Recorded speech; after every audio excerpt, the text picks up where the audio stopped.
আসসালামু আলাইকুম। আজকে আমি চিকেনে পুরে ভরা শিউলি ভাপা পুলি পিঠা বানিয়ে দেখাবো। এই পিঠা দেখতে যেমন সুন্দর, খেতে তেমনই মজাদার। আর হাতের কাছে থাকা সামান্য উপকরণ দিয়ে ঝটপট এই শিউলি পুলি পিঠা বানিয়ে নেওয়া যায়। খেতে দারুণ টেস্টি। আশা করছি ভালো লাগবে। তাহলে চলুন দেখে নিই। প্রথমে চুলায় প্যান বসে দিয়েছি। প্যানটা গরম হয়ে গেছে। দিয়ে দিচ্ছি তেল পরিমাণ মতো। তেল গরম হয়ে আসলে দিয়ে দিচ্ছি মুরগির মাংস। এখানে 1 কাপ মুরগির মাংস নিয়েছি, হাড় ছাড়াই ছোট ছোট টুকরো করে কেটে ধুয়ে পরিষ্কার করে নিয়েছি। দিয়ে আমি নেড়ে চেড়ে নেব। তারপরে এর মধ্যে দিয়ে দিচ্ছি স্বাদ মতো লবণ আর মরিচের গুঁড়া 1/2 চামচ, ঝাল বুঝে দিতে হবে। তারপরে দিয়ে দিচ্ছি আদা রসুন বাটা 1/2 চামচ করে।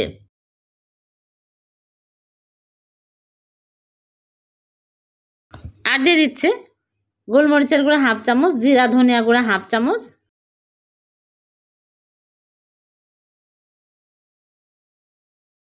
এখন আমি ভালো করে নেড়ে চেড়ে নিব।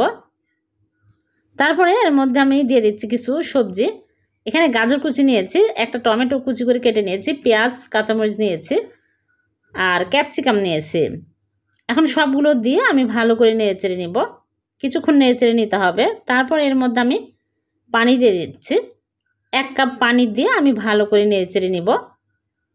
নেড়ে চেড়ে চুলার আঁচ লো আঁচে করে ঢেকে রাখবো ভালোভাবে সিদ্ধ হওয়া পর্যন্ত। মাঝে মাঝে নেড়ে চেড়ে দিয়েছি, হয়ে গেছে। এখন আমি ঢাকনা খুলে নেড়ে চেড়ে শুকনো শুকনো করে নিব। ভিতরে পুর একদম রেডি। এখন আমি চুলা থেকে নামিয়ে একটা বাটিতে ঢেলে এক সাইডে রেখে দিচ্ছি। এদিকে চুলায় আবার প্যান বসে দিয়েছি। দিয়ে দিচ্ছি পানি 1.5 কাপ। স্বাদ মতো লবণ দিয়ে দিচ্ছি। এখন আমি বলক তুলে নিব। ভালোভাবে বলক তুলে নিতে হবে। ভালোভাবে বলক চলে আসলে আমি দিয়ে দিচ্ছি চালের গুঁড়া। এখানে আতপ চালের গুঁড়া নিয়েছি 1 কাপ উঁচু করে।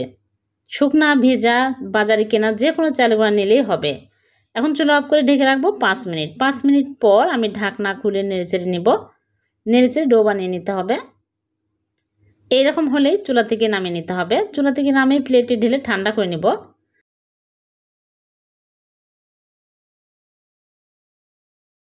ঠান্ডা হয়ে গেছে। এখন আমি ভালো করে মথে নিচ্ছি। আর হাতে পানি লাগিয়ে মথে নেবেন, তাহলে একদম মসৃণ একটা ডো তৈরি হবে। মথা হয়ে গেলে আমি ছোট ছোট করে লেচি কেটে নিচ্ছি, তাহলে প্রত্যেকটা পিঠাই সমান হবে। একটা করে লেচি নিয়ে আমি গোল করে তারপরে বাটির মতো বানিয়ে যে ভিতরে পুর বানিয়ে রেখেছি ওই পুরগুলো দিয়ে দিচ্ছে। পরিমাণ মতো দিতে হবে,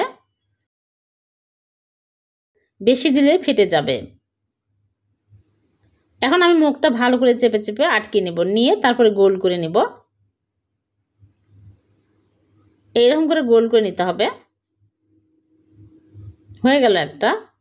এইরকম করে সবগুলো বানিয়ে নেব।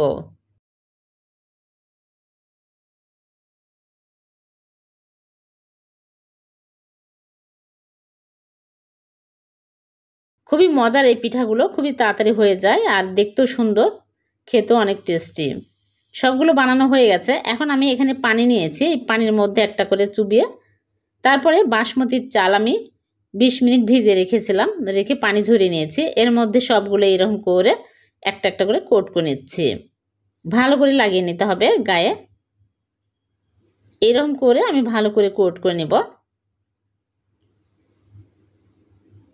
তারপরে একটা স্ট্রেনারে আমি রেখে দিচ্ছি। সবগুলো এরকম করে কোট করে নিয়েছি। পানির ভাপে দিব, এর জন্য আগে থেকে চুলায় পানি দিয়ে পানি ফুটিয়ে নিয়েছি। এখন এই পানির উপরে বসিয়ে দিলাম, দিয়ে ঢেকে জাল করব 20 মিনিট। 20 মিনিটে একদম চালগুলো ফুলে দেখুন, একদম মনে হচ্ছে শিউলি ফুল। এই পিঠার নাম দিয়েছি শিউলি ফুল। এখন আমি ঠান্ডা হয়ে গেলে প্লেটের মধ্যে তুলে সার্ভ করে নিচ্ছি। আর উপর দিয়ে আমি অরেঞ্জ ফুড কালার দিয়ে দিলাম, দেখতে সুন্দর লাগবে। একদম শিউলি ফুলের মতোই লাগছে দেখতে। আমি ভেঙে দেখাচ্ছি কতটা লোভনীয় হয়েছে, খুবই টেস্টি। এভাবে চিকেনে পুরে ভরা শিউলি পুলি পিঠা বানিয়ে দেখবেন, সবাই অনেক পছন্দ করবে, খেতে অনেক টেস্টি হবে। ভিডিওটি যদি ভালো লেগে থাকে লাইক কমেন্ট শেয়ার করতে ভুলবেন না, অন্যকে দেখার সুযোগ করে দিবেন। আবারও দেখা হবে এরকম নতুন কোনো রেসিপিতে। আল্লাহ হাফেজ।